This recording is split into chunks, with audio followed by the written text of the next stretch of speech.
The Quran draws attention to a very important geological function of mountains. We have set on the earth mountains, standing firm, lest it should shake with them.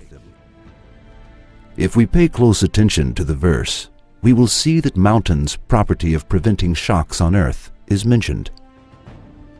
This fact, which was unknown by anyone during the period when the Quran was revealed, has been exposed as a result of the discoveries of modern geology today.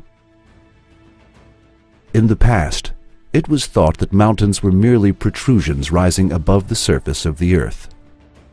However, scientists noticed that this was not actually the case, and that those parts known as the mountain root sometimes extended down as far as 10 to 15 times their own height.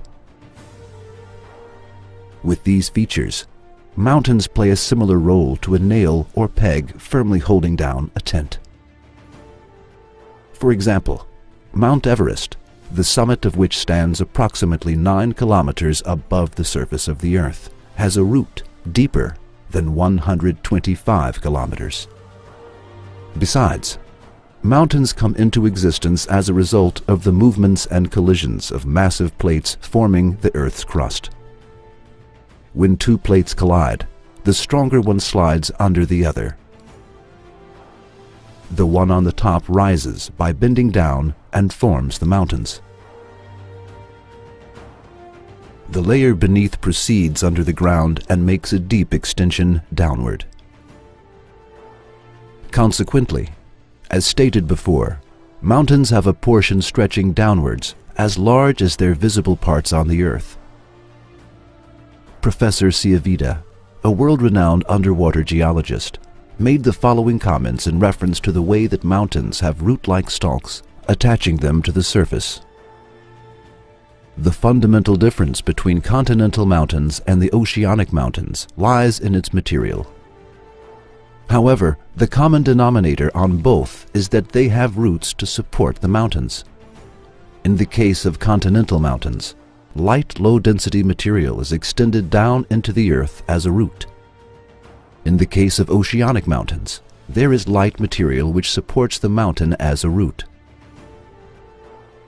According to the law of Archimedes, the function of the root is to support the mountains. The effect of mountains on general stabilization of the Earth's crust is defined as isostasy. This concept is explained as follows in Webster's New 20th Century Dictionary. Isostasy is the general equilibrium in the Earth's crust, maintained by a yielding flow of rock material beneath the surface under gravitational stress. Furthermore, a book titled Earth by Dr. Frank Press, former president of the United States National Academy of Sciences, which is still used as a textbook in a great many universities, states that mountains are like stakes and are buried deep under the surface of the earth.